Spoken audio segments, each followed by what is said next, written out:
The new Parkway Theater, where good food, diverse entertainment, and community create a place for everyone. For showtimes and special events, check out www.thenewparkway.com. You are listening to High Score 510, where real talk is our vernacular. You lay at the bottom of the crate with black. That way, none of the stuff falls through the bottom of the crate. Blacktail is always a booty or some huge boots is gonna hold all your stuff safe on your trip. Pedro, our fans had another question for you. Yo, Pedro, what's up? I gotta stop. Thank you, Doc. Pedro, real quick. What's up, man? It's Dar. Yeah. I just gotta say this real quick, Pedro, real quick. I'm sorry. There's no fucking fans from Twitter. Jared's just making these questions up as we go. I just gotta recording. Tell him what I just gotta let you know. Stop recording to come up with questions. and ask us.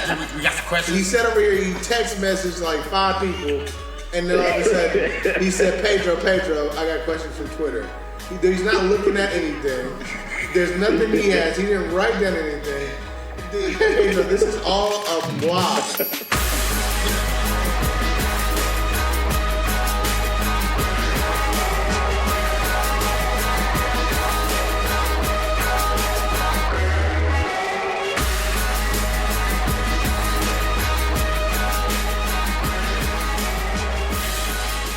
We're here with Yani of Yani Made Arts.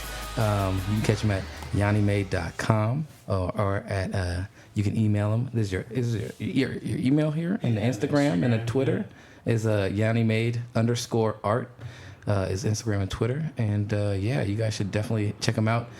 He does a lot of cool artwork. Primarily the work that I've seen and that I'm accustomed to is artwork revolving around the Warriors. Doing handmade drawings using a myriad of different mediums to create and depict very realistic and just cool, dope, authentic artworks that's representative of the Bay Area in a lot of ways, which is always tight to see somebody out here, repping the Bay Area and Bay Area sports. But yeah, man, tell us a little bit about yourself. Tell us a little about your artwork. Thanks, Jared. Yeah, I like that you have to say drawings are handmade these days because people are figuring out all kinds of ways to create what they call original artwork and drawings with digital media and everything. But yeah, so I'm a Berkeley kid, born and raised, and lifelong A's, Warriors, Niners fan. The Raiders were in LA when I was growing up. And after my corporate gig, I really kind of had a soul-searching period of a couple of years where I was trying to figure out what I'm meant to do in life, and one of the things that emerged was just getting back to my artwork and not letting fear dictate kind of the outcome of being a creative person. So I started doing what kind of picking up where I left off in college, which was doing body work on the Oakland A's and oil paintings and drawings and pastel works. And it started with a drawing of Steph Curry in pastel pencil, and I had the intuitive, creative download, if you will, of making an apparel line from my artwork. So what started as the drawing became a wearable print as a t-shirt, and with a lot of kind of invested energy in researching apparel manufacturing and continuing to create new work over the next few years, I was able to perfect my product, and now my apparel line as limited edition wearable prints are now going to be for sale in the new Chase Center. Oh, nice. In the VIP, JP Morgan VIP kiosks, which are the exclusive shopping area for the Courtside Club members. I got in just in time in Oracle, so I spent the second half of the season showing up and representing my brand, and I'd just gotten kind of my foot in the door with the initial batch of wearable art, including the fine art prints and also showcasing the originals kind of on a little makeshift grid wall display. But now the goal is to have the Warriors carry these moving forward. So yeah, it's been a huge break. There's been a lot of incredible karmic or fate events along the way, which have kind of been confirmation that I'm on the right path. Giving Klay Thompson an Uber ride, being invited to practice, ABC 7 News doing a story on me, coming to my house while I'm living at my mom's, just having the faith to see this through. And so I think it was these were signs to keep going and to push it and to see if you can get your foot in the door, because I had my sights on this being a professional brand, and now it's actually happening. So it's pretty wild what faith and karma and energy can do as it starts to manifest into reality. But it's definitely a difficult path. But I think I've kind of been cut out for it, and so I'm starting to finally see it kind of turn. Okay, so you left the corporate world. What were you doing in the corporate world before you decided to, I was working a desk job. Yeah. Just kind of a run-of-the-mill, software company desk job. Yeah. Did they have you actually using your art skills, or were you actually just? No, I was mostly listening to music. I can give the honest version now because I'm not in. Yeah. I was doing my job, obviously, which took about 3 of my infinite amount of brain cells, and then the rest of it was like vicariously living through other artists and trying to keep my soul alive, trying to keep myself from wilting. Yeah. It's kind of like the last embers of a fire that you start and you're watching it flame out, and I just didn't want to become a charred fire pit. Yeah. So I got out just in time, and what's amazing in terms of the timing is the coinciding with the Warriors Dynasty run. So I quit in November 2013. Yeah. And it took me a couple of years to really recover emotionally from the psychic kind of depression of that experience, and then to start doing Steph, starting the drawing in May of 2015. That was before they had actually cemented their first title. So I feel very lucky just with the timing and everything. But really, I think it was just a continuation of what was meant to be, because if I had never gone into a corporate job and if I had enough courage right out of college, I would have had another 8 to 10 years of creating maybe oil paintings or doing stuff on the Oakland A's, and I could have been an artist in my 20s, but I don't think I was ready for that. Yeah. So it's pretty cool that things, when they're really meant to happen, they do when they're meant to happen. Yeah. Okay, that's tight, man. Well, can I tell you a crazy story about this, Jared? Yeah. So I met Yani. I just realized this when he first walked in and came in. He was telling me his story, and I said, "Wait, do you know Jason Neely?" He's like, "Yeah." And I said, "I met you. I met you right after the Warriors won. We were me and Jason were sitting in front of Phil's on College Avenue, and you noticed Jason. You came by." And you broke out the picture of the painting. You had it on you, and you were like, "Yeah," and it covers the whole shirt. And you know what? And it's crazy because the Warriors just won, and this is around the time that I've always been talking about starting a podcast. Yeah. And you really was part of it because I saw you, and you were like, "Yeah," you told the story about your desk job. I remember you talked about breaking your nose, but you talked about like your love for art, basketball, and how it all came together. And I remember just sitting there, because, I didn't know you, so I was more quiet, reserved. I loved the artwork, and I was watching your interaction with Jason, and you were talking to both of us. And I was just, I was really amazed, because, I'm one of those people that's always, I always want to do something different. I think as I gotten older, I use being older as an excuse to not jump and to go after those things. And to hear you, and you're like, "Yeah, I left it, and I'm like trying to figure it out. I was at my mom's house." I remember you said these things, and then you were like, "But then the Warriors, this thing is just like galvanized me, and it's just like perfect timing." And it was right after the Warriors won, because me and Jason, he actually had a torn ACL. I do remember that. Yeah, and so I went with him. I'm not a Warrior fan. Yeah. I'm more of an NBA fan. I grew up a Laker fan. Sure. I actually liked the Clippers when I was younger too. I'm an NBA fan. I like seeing basketball. I actually wanted the Warriors to win that title. I didn't want them to win the one after. I wanted Cleveland to win it. Because I have a friend that's from Cleveland, best friend, and you know what? I felt how the city felt. So I went to the parade.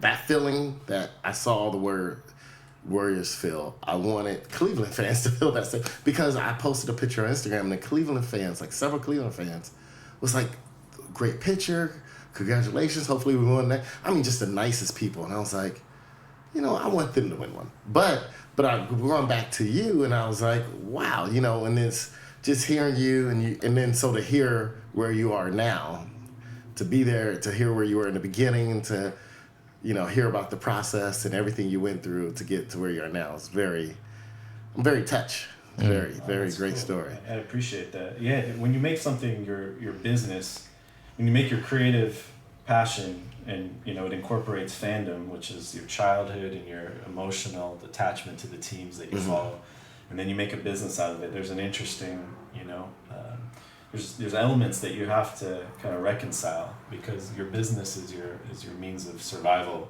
Yeah. And so you learn to kind of become a little dispassionate or a little more removed emotionally sometimes because you're now creating work for the sake of income. Yeah. But in the beginning, you were seeing me at that point where it was all like pure magic. Like if I could get this shirt made, which was a big challenge in its own right, then that could get me to the next step, which could be the next step, and here I am, maybe 15 to 20 of those mini steps down the road, and now the work's going to be, it's a professional brand finally. So it is cool to have met you and not remember that as a witness. Jason Neely's one of my old homies from Berkeley High. Yeah.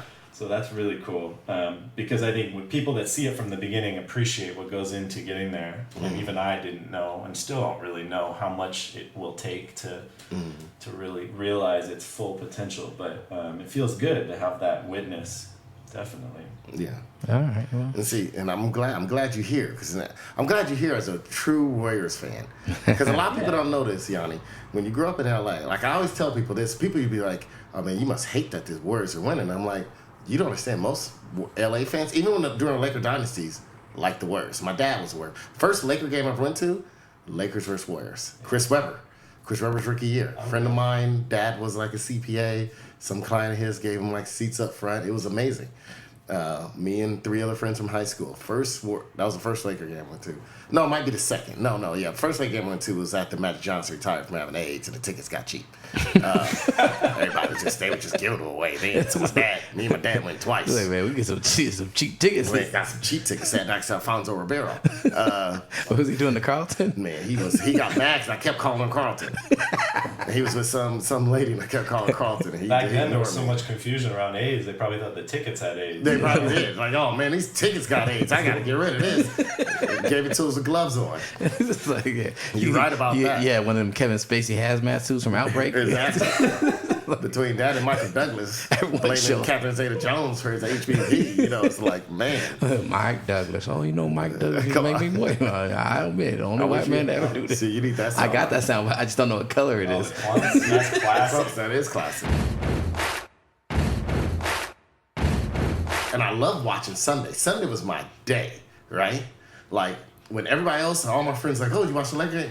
I didn't care about the Laker game. I cared about hearing one sound when I got home from church. I don't get no sound bite? 1 knee is for the team, 2 knees is for Jesus. That's the worst sound bite. You just coming wrong. Thank you. I remember I got to watch the Knicks. I got to watch the Pacers. I see the Bulls playing. That brings back memories. Bucks.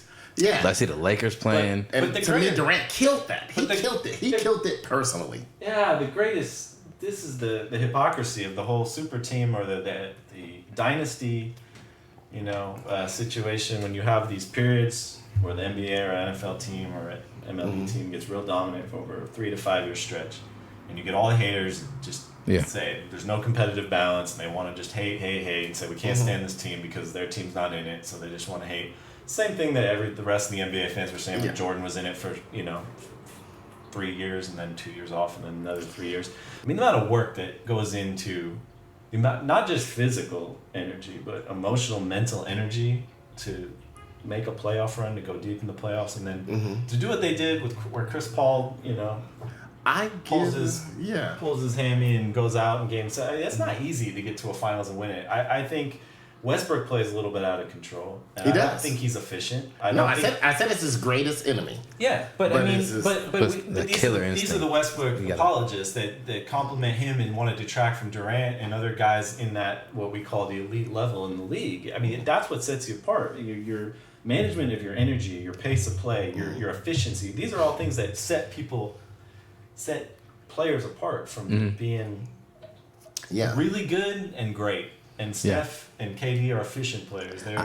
They're masters of their craft. Westbrook is on the cusp, but he's not there. He hasn't found that. No, and I'll say this. He doesn't make his teammates better either. No, but I can relate. There's enough body of evidence to show that. I mean, that OKC team had 7-8 years where Durant was there. He was drafted with them, and they couldn't get it done. Well, don't get him started on them in Seattle. They should have never left Seattle. That's the matter. Right. I mean, David Stern. I hope. They should have had Detlef Shrimp. I hope they bury him next to Hitler. That's because of the Seattle move. Yeah, that's a bit strong, but know. I mean, yeah, that is too far.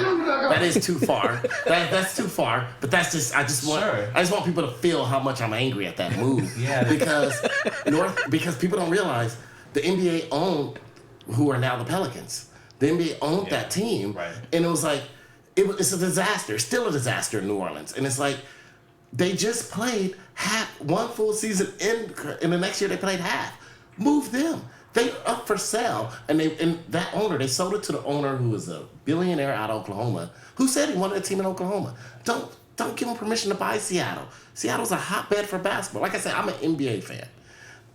Seattle is one of the best basketball. I know here as Warrior fans, people are into basketball. We also have the A's, but Seattle is probably the best basketball culture I've ever been to. It's a great city. It is, and they love basketball. So I had so many players come out of there, and I'm like, they need an NBA team, and they let it move. But anyway, that's beside the point. They lost Nirvana, and then they lost the Sonics. They lost all of it. That's too soon. Hey, what I will say is the biggest shout out goes to the Warriors staff, namely probably Jerry West. Larry Riley for being able to step back, step down, and shut the fuck up, and then allow Bob Myers to come in and be like, Jerry West, I need your knowledge, and then bring in Jerry West was very important. So they got players who have the right mentality to work hard. Yeah. They have the players who are hungry, and players who seem to have, more or less like, they have that drive to be hopefully great. Versus a lot of these teams, you got guys like Carmelo Anthony or Devin Booker who doesn't like get double teamed in pickup games and complain about that kind of stuff. You have players who want it to come easy, and the Warriors, I think, have drafted a team, built a team, grown that team with players who were hungry, and then they were able to infuse it with some, positive players, some good players like a Livingston, like a Iguodala, like a who was the dude on the first Barbosa? Mm-hmm. Maybe he was more that kind of like a guard version of Melo, but he knew his role and he came in and did his thing. Professionals, guys who knew how to be professional. This takes me to part two. Okay. Part two of why Durant made me mad. I never got the chance to see the Warriors have their championship moxie. He ruined that for me. Because as you said, it's so hard to make a long run. It is hard. It is extremely hard. You see the players who are there for all the runs starts breaking down. Durant helped the Warriors by adding the second best player in the league. It helped them cheat that. When his first year there, when Steph got hurt, Steph didn't have to grind out anymore. Hell, Steph's been hurt every year since Durant was there. He didn't have to grind. He could take his time coming back. Guess what? The Warriors are still keeping home court advantage. They're still getting it, still having a better record than these teams that might have a chance to knock them off. That's what Durant did. Cheated me of that championship moxie. I saw the Laker team get depleted each year, and I saw when they won that last year, to me, that title was really special. Not only because the refs helped them get to that Game 7, but King fans always forget that the referees helped them in Game 3 and a couple of games, dude. It was that game that you could tell the fix was in to get that shit to 7. But in Game 7, it was like best team win. I always tell people that. Watch the whole series. It went both ways. There were games where the Lakers got no calls, nothing. Remember the phantom foul on Mike Bibby where he hit the 2 free throws to win it? The phantom foul when they kept replaying and no one was near him? So it went both ways. But Game 7, and I remember Chris Webber, this made me admire Chris Webber even more when he said they were just dogs on the court. He never blamed the refs. He said, dude, that Game 7, he said, you would have thought they never won a title. He's like, they were dogs. Remember Kobe Bryant dived under Vlade to get the ball, the loose ball. They were dogs. And Rick Fox was a dog. Rick Fox, he could forever have a seat at a table here. Kurt Warner's here.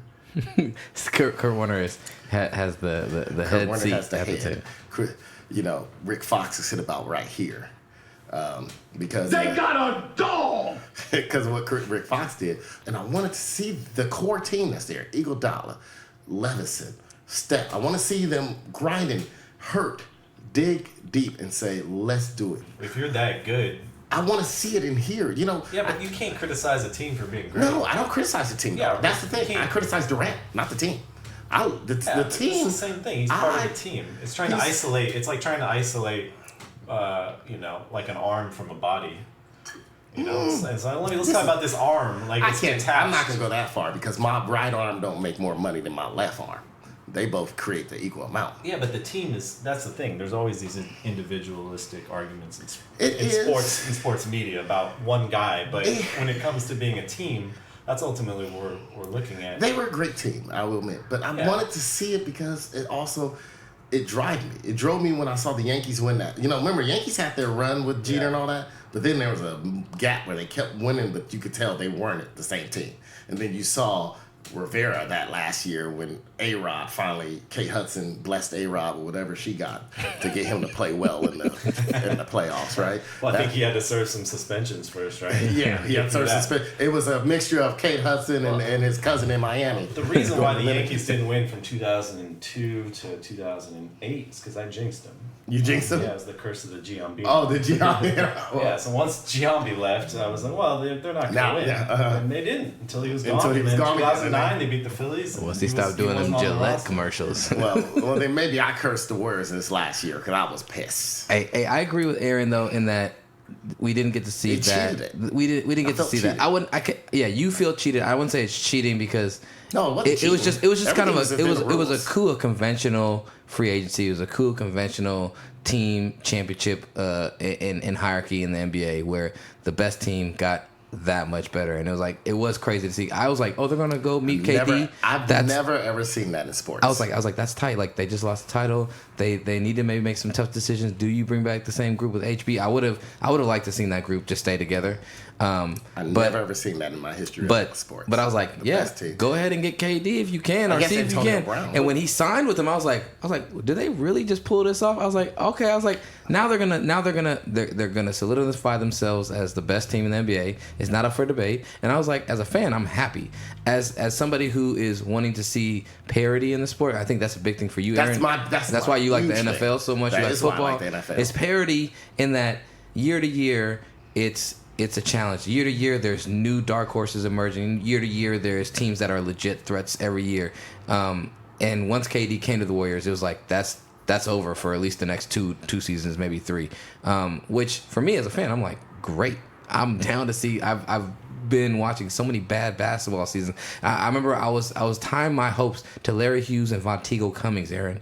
And let's just say I was like, Bobby Sewell got to be the sixth man of the year type of shit. Hughes. You know what I'm saying? Like Mookie Blaylock was one of my favorite players, bro. I remember I did a fantasy basketball draft and I drafted Mookie Blaylock with my first pick when I was in middle school. It's like right when fantasy was starting, and I was like, Yahoo, Mookie Blaylock, click. Am I the only one aroused right now? As a fan, I was happy from the lens of looking at parody, but because I'm a Warriors fan, I don't consider it as much. But as a fan of looking at parody, I understand why it'd be frustrating to not see. That's the frustration no one sees where the parody died that day. It died for 3 years. Well, yeah, it depends. Two you want years. to see parody or do you want to see great basketball? I want to see. I want to see championship I want to see for the great Warriors. basketball and parody. I see great football and parody. I want to see great. And do you though? You see the Patriots winning every other year. So I mean, that's only recently. I mean, if we really look at the Patriots have 6 titles in 20 years, right? The problem is that their division sucks. And it has not been good for 20 years. And the owners in that division have been incompetent, and it basically gives them a home field advantage every year. They get 6 wins every year, basically. They get 6 wins at home field advantage. Yeah. I mean, they're a good team, so they're always going to get a few more, and they get home field advantage. There was that cheating thing, too. Well, there was that cheating thing NBA season. Aaron, this NBA season should be great. I'm excited. There was also... It's the first time we've had... potential parody. There was a murderer in a flop house too, I heard. Hey, so remember when Kawhi, everyone thought Kawhi had a chance to go to Lakers? I was the person rooting. Wasn't I rooting against? I was like, I need him to go back to Toronto. I wanted really him to go back to Toronto just to keep it more balanced. Yeah. Toronto, or I was down with them to go to the Clippers. I was like, that'll be interesting. Because the Clippers have, shout out to Jerry West, have a grinded out kind of team, but they don't have somebody that can take the helm. Like if Pat Bev is your helm leader right now, like you in some trouble, right? But and Lou Williams is not a war dog, right? He's not a war daddy, whatever they call it in football. So I think the Clippers, that was tight. Jerry West, hey, shout out to Jerry West. Come on our show, sponsorship. And here's the thing, I still think the Warriors are champions. They're still a champion team if Durant never went there. They still probably win 1, maybe even 2 titles if Durant never went there. Yeah, I don't think. I think they win at least 1. I think it's a little bit weird to call the Warriors the best team getting Kevin Durant in the 2000. Well, they came off the 73 wins. Yeah, but if you lose the title, are you the best team? I mean, they lost the title to the best player. The perfect storm happened also. Remember that was Draymond they won Game 5. Draymond got suspended for Game 6. I know the Warriors were the better team, but I'm saying the result was not obviously. Yeah. They come in off a finals loss. So to tell a team that you should not better But yourself. see, here's where, because I watched that final. Shout out to the New Parkway Theater sponsorship. Watched the Game 7 at New Parkway. I watched that game and I vividly remember that fourth quarter, game's close. Draymond Green was the only dude balling that game for the Warriors. Everybody else shot was cold. That's why Draymond Green means a lot to that team, and that's why I hold him in the highest team. Big moments, he do some tight stuff. Anyway, I'm not gonna get into that. Yeah. Shout out to Draymond Green sponsorship. Come on our show. But what I'm gonna say is that period where nobody scored for like 3 minutes, when there's like 4 minutes left in the game or whatever, 3.5 minutes left, and nobody scored. Nobody was making shots for like a long period of time. Yeah. The Warriors were just heaving shots up, forcing shots, looking just for shots. They weren't attacking the rim. The only person that attacked the rim was Iguodala on a breakaway, and he got his shit swatted, right? Mm-hmm. They weren't going at the rim. This is Game 7? This was Game 7. Game 7.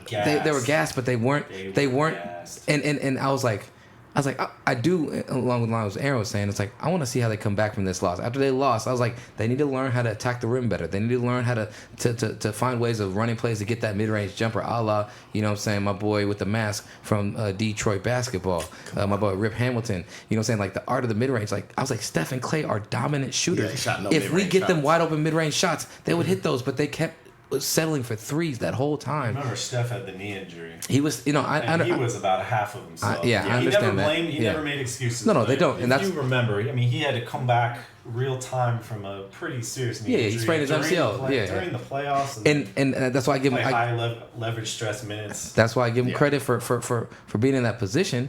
But at the same time, like, that was an opportunity for them to reevaluate what they were doing. How do you close out games? Like, that's a real thing. Like, how do you close out championship level games? By getting the second best player in the league. And the year before they won the title, Kyrie broke his kneecap, so it was a little easier. That year, Cleveland's full strength. You're not at full strength. How, like, you are still the better team in my eyes. You still execute better basketball than this team. How do you close it out? And they lost to somebody who just willed his team there, right?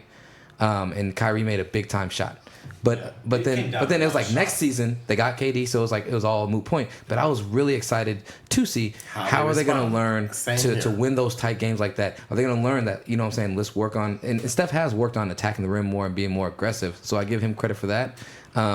But like, yeah, I'm like, what is that next level? Because I was like, they hit a ceiling, and it's like they at that moment. It's not that they weren't capable of it, but they weren't drawing from that next little layer of skill, technique, whatever, to will that win. You have to honestly evaluate your roster and realize that there's only a ceiling you can achieve with whatever given set of players you have. And I think Harrison Barnes had pretty much proven that we had seen what he can do. And it's proven to be true. Agree. It's proven to be true. Trust me. And I would say Festus Ezeli influenced the outcome of that knee fourth injuries, quarter. man. It's so he was sad. pretty brutal in that Game 7. Trust me. Anything you say about Harrison Barnes in that way, I'm a North Carolina fan. He cashed in on a second big contract. I mean, like, the guy's I like, was shocked. He's one of I was those like, guys. did he just opt out? Is he a fool? What? He got money? Well, I don't know. Here's the question though: is he making that much more money opting out of a contract in Dallas and then moving back to California?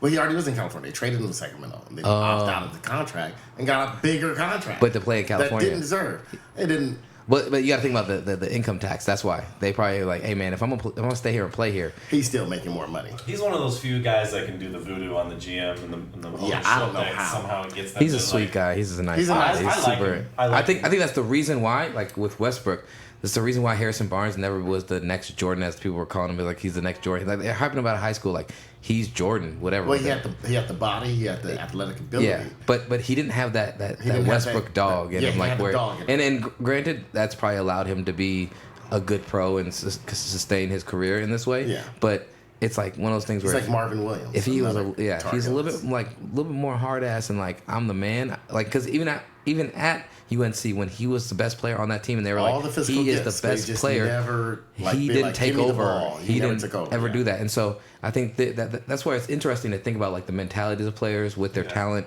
And that's why when I talk about the Draymond Green thing, it's like his mentality is so big. His court understanding of playing basketball, his knowledge and his mentality is something that is so important. And that's why I hold him in such a high esteem. Shout out, come on our show. But Yeah, Harrison's the Hall of the pretty good. He's good. He's pretty good, but I think it's a little bit of an oversight to.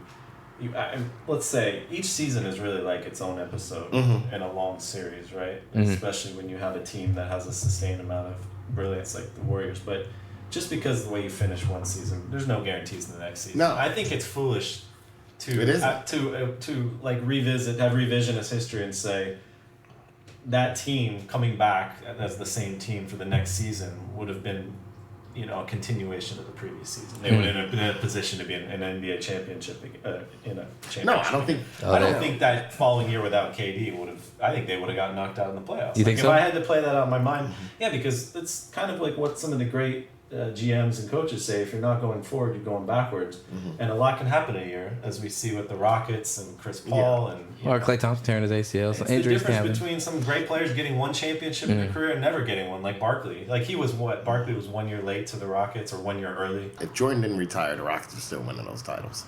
So one team. I think so too. There's one team with the winning record against the Rockets. Scottie Pippen Against won't the admit Bulls, anymore, you mean? but he said it back then, and he said, "We couldn't beat that team, the Rockets." Even though they only played twice a year, if you go back to when Jordan won the first three, all of those years, the two in between, and all the three after when Jordan won the next three, they still had a losing record against the Rockets. They couldn't beat them. The Rockets were the one team they said they had nothing against Olajuwon. The three-head monster that worked against Shaq didn't work against Olajuwon. They couldn't stop the shooters. They were like, this team was built. We just can't beat them. Yeah. It would have been nice if Jordan didn't retire or Just to see. or get suspended, as we know. We don't know which one was which. Was it because of gambling? It was that gambling. Yeah. It was I gambling. agree with that. I got a lot of shit from this kid on Facebook who I think I used to know in college. I don't You heard the same story? The But same yeah, story? he only will interject himself into my posts on the Warriors, which were not that frequent. If there was an opportunity to talk smack. Oh, so you have a nemesis? You have a He nemesis. just pops up when like they lose, He's like a one of those nemesis. guys. Yeah, just Yeah, to talk. fucking- And he's a Laker Yeah. fan. Hey, He just really wanted to take every Nuts opportunity he could to just like rub it in when we would lose. Of course, it's after like the night Klay Thompson tears his ACL. Then And he I'm all wants to bring it emotionally up. drained coming back from Oracle, and then I have to like log in my Facebook and see this guy posting, gifs of LeBron pinning Iguodala shots Wow. in the backboard, just talking smack. But I made the argument that night in this back and forth in our comments that, comparing that Warriors dynasty or this dynasty, it's not finished per se, but I'd say that this 5-year run is pretty, like, there's kind of a closure on that. Yeah. To the Bulls run in the 90s, I'm saying losing in the finals is a lot better than not making the playoffs, and you have to account the wear and tear of a 5-year stretch where you have to huge. Yes. that demand on your body, psyche, And they emotional, played in the mental, Olympics. physical. And I'm saying, and I compare And that, made FIBA. the point that 2 Yeah. years off that Jordan got allowed for that second three-peat. It did.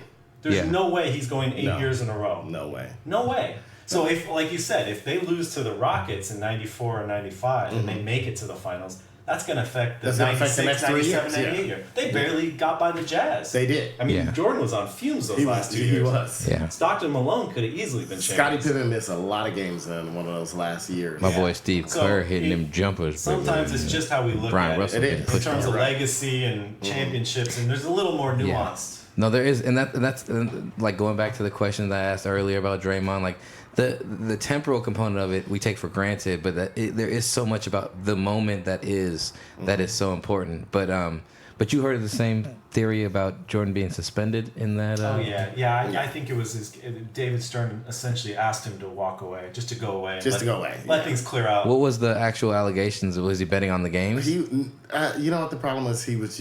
He's a compulsive gambler. Yeah, I know that. I've heard And that. I think, and like, I heard yeah, they stories. said he is just crazy gambling, and it was coming out more and more, and it was getting It worse. was golf. It was card It was games. everything. It was, Yeah. He was. I think he was in debt or having to pay off a lot of like hustlers in the Vegas scene. I mean, heard- don't quote. Yeah, me, it was but just getting worse and worse. And Yeah. it was, There's been some pretty it was good like, exposés yeah, on Atlantic that. City. There was like, I it heard was like I some heard a kind of theory rumors on about Atlantic somebody. City I and read mob. something about his dad. That's why his dad was It could be. It could be. That's part what a of lot his of people dad's thought. murder. Like because they said it was some random Russian immigrant or something like that. Is the dude they caught for him? Yeah. I read it in an article somewhere, but they were like, it's I mean, never why come else about. would he walk away while on top, knowing that who he is and how much he Yeah. loves the game, and then work out as hard as he worked out those years away? Like they said, like when he filmed Space Jam, I've never seen it. They said he had a bubble built. Part of his contract was he had basically this workout bubble. So he had all the weight room, he had a trainer there, and he had a basketball court. And they said he worked out so many hours. I was like, why would he do that if he knew he wasn't coming? You know, he knew he was coming back. But he also was playing baseball. Yeah. But I think when he filled Space Jam, it was the off season for the minor league. Oh, I see. Yeah. And so he was playing Would that have baseball. been the 95? The 95, yeah, it was the 95, 96 year. Because he came back, I remember, to play the second half of that 94 Second half of that year, he had 95 season. He came back just in time for the playoffs, yeah, right? just and in they time. lost to Orlando. And they lost to Orlando. The 94, next 95 first season. full season back, they beat the Suns. Yeah, and he dominated that year. Yeah, it was. That's they crazy. won 72 games. I think. Yeah, it was 72. It was also expansion year. I always like to bring that up. Yeah, that's Oh, another. is that the That's, Grizzlies and that's the another. Grizzlies That's and- another and Raptors. contention. Aaron has another trigger. Aaron has triggers Well, when we that's talk 6 about wins from the sports. expansion. 6 One- easy wins. one- Well, that makes the Warriors 73 even more impressive. Yeah, It was. Because he had 6 easy. And this wasn't like no fake NHL expansion. Yeah. Where they basically give the Vegas Knights every great player. Brian ever. Big Country Reeves. Well, they gave the Vegas They- Knights every team's like third to fifth best player from their teams. They did. It's like, Are you a hockey fan? Not a big hockey Not a big fan. hockey. They got I a lot follow of it. solid players. My argument. So Vegas Knights made the finals as a expansion team, sure. but a lot of people didn't know. So the NHL is like in such a money problem. Like you see how small those contracts are. Yeah. They gave the owners out, and the owners wanted out. They voted for it. So basically, it was the worst expansion rules I've ever seen, where they can only protect like basically a small amount of players. So they were like Jared said, they were getting the fifth or fourth or some teams were giving up their third best players. They're like, I could get out of this contract, so I'm leaving this player. You've never seen an expansion team that good. It's Yeah, like, wait, they're- you just built a team that's better than the third place team in their conference. Yeah. And they say they're going to do the same thing for Seattle. Same rules, except We go to hockey game Vegas up in can't Seattle lose a then. player. We got to go up to hockey, watch a hockey game in Seattle. Hey, Yanni, you don't have to say the guy's name who was messing with you online, but we have a message for you, unless you want to say his name. No, I don't even. We have a remember what it is. message for That's you. good. We have a message for you, Mr. Man that's messing with Yanni online. You eat a dick, nigga. You eat a dick. Nobody punking nobody here. He a man.